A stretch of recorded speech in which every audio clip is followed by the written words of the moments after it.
앞서 들으신 대로 재계가 뭐 대기업뿐만 아니라 이제 소상공인들 심지어 이제 중소기업들까지 거의 다 이 최저임금 문제에 대해서 이의 제기에 나서고 있습니다.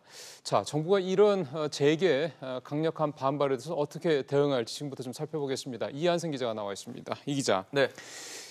정부가 이런 어떤 움직임에 대해서 뭔가 좀 공식적으로 입장을 내놓거나 뭔가 대응 방침 이런 것들이 정해진 게 있습니까? 네, 대응 방침도 정해져 있고 또 어떻게 대응하겠다는 입장도 오늘 밝혔는데요. 아, 그래요? 네, 일단 이의 제기 자체는 내년도 최저임금 고시일부터 열흘 이내에 가능합니다. 올해 같은 경우는 20일, 그러니까 지난 20일 날 고시를 했기 때문에 네. 20일부터 오는 30일까지가 이의 제기 기간인 겁니다. 열흘이니까. 네. 이의 제기된 데 대해서는 이 고용부 장관이 검토를 하고요.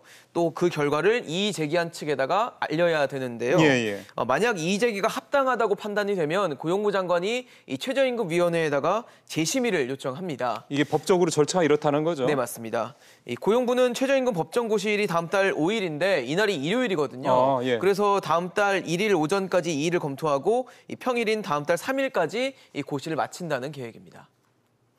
그러면 정부가 이 얘기는 이렇게 재심의를 받아들인다 이런 거랑 관계없고 그냥 절차가 그렇다라는 건데 예전에도 이렇게 이의 제기가 있었고 또 그게 정부가 받아들이거나 뭐 이렇게 검토하거나 이런 적이 있습니까? 일단 최저임금위원회에서 최저임금을 정하기 시작한 게 지난 1988년인데 예.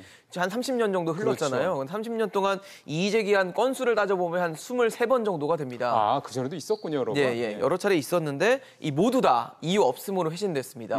그러니까 뭐 다시 재심의에 올리지 않았다는 얘기로 해석할 수 있는 건데요.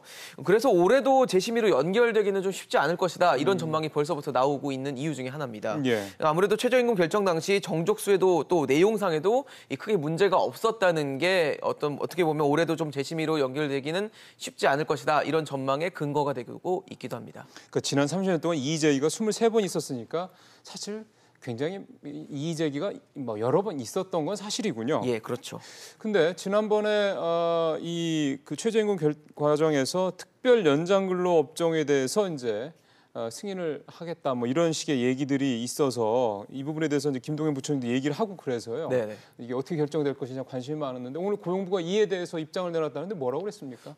그보다 먼저 특별 연장 근로부터 설명을 좀 드려야 될 것 같아요. 예. 이 내용에 대해서 궁금하실 텐데 일단 근로기준법상에서 주당 근로시간은 이 40시간입니다. 그리고 근로자의 합의를 하더라도 한 주당 12시간 넘게 일할 수는 없는 상황이거든요. 그렇죠. 그런데 자연재해나 재난 등이 발생해서 이를 수습해야 되는 불가피한 상황이 벌어진다면 이 고용부 장관의 인가를 거쳐서 이 주당 12시간을 초과해서 일할 수 있다는 게 제가 아까 말씀드린 특별 연장 근로제도입니다. 예. 지난 2013년부터 올해 상반기까지 이 특별 연장 근로를 하겠다는 신청이 한 89건이 접수가 돼서 38건이 승인을 받았습니다.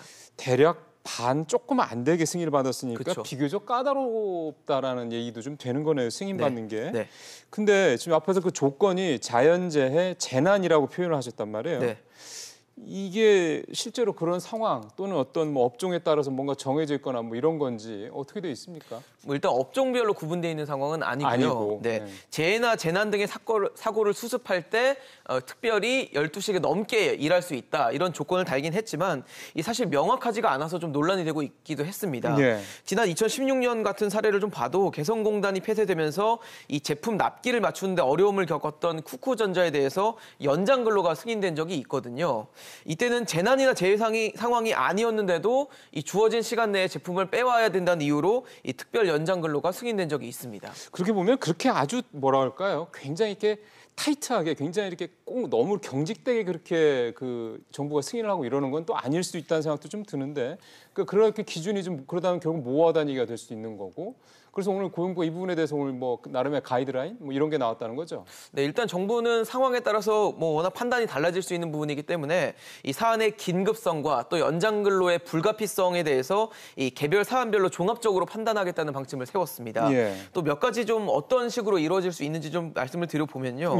재해로 또 마비될 수 받던 어떤 방송이나 통신 기능을 복구하는 이런 재난으로서의 피해 수습의 경우에 연장 근로가 가능하고요. 예. 또 계좌이체나 카드 결제 장애 등 이 국민 생활과 좀 직결된 시스템이 마비가 되거나 장애가 발생했을 때도 특별히 연장 근로를 승인할 수 있게 됩니다. 또 감염병 예방 활동이나 백신 공급 같이 이 사고 발생이 임박해서 이를 예방해야 되는 상황일 때도 더 연장 근로를 추가적으로 할 수 있습니다. 또 사이버 위기 때도 연장 근로가 가능한데요. 사이버 위기라는 경보 단계가 이 관심, 주의, 경계, 심각 순으로 올라가는데 이 주의 이상의 사이버 위기 경보 시에도 연장 근로가 가능하다고 고용부는 설명했습니다. 예. 이거를 종합적으로 판단한다라는 거는 고용부가 판단의 주체인 건가요? 고용부가 판단의 주체고요. 제가 말씀드린 어떤 이 일련의 예. 사례 그대로 적용된다기보다는 각각 사례별로 좀 아무래도 여러 가지 케이스가 발생할 수 있기 때문에 네네. 아까 말씀드린 그 사안의 긴급성과 또 연장 근로가 불가피하다는 점이 증명이 되면 연장 근로가 가능하게끔 하겠다. 이런 게 고용부 측의 입장입니다. 아니 제가 좀 그 말씀 들으면서 문득 들었던 생각은 이거를 정부 부처가 판단하고 이러면은 조금 경직될 수도 있으니 이를테면 어떤 뭐 위원회, 그러니까 민간이랑 그 합동을 하는 그런 위원회 같은 게 만들어지면 조금 더 유연하게 판단할 수 있지 않을까. 그게 또 정부의 부담도 좀 덜어주지 않을까 그런 생각이 들어서. 근데 기본적인 메커니즘 자체는 이 특별 고용이라는 것 자체가 연장 근로라는 게 자체가 이 고용부 장관의 승인이 있어야 되고요. 또 사용자 측이 원해서 되는 건 아니고 근로자 측의 동의도 필요합니다. 그렇기 때문에 이런 삼박자가 갖춰져야 되는 부분이기 때문에 아마 고용부 측에서도 최대한 객관적인 판단을 하려고 아마 노력할 것으로 전망됩니다. 알겠습니다. 자, 말씀 잘 들었습니다.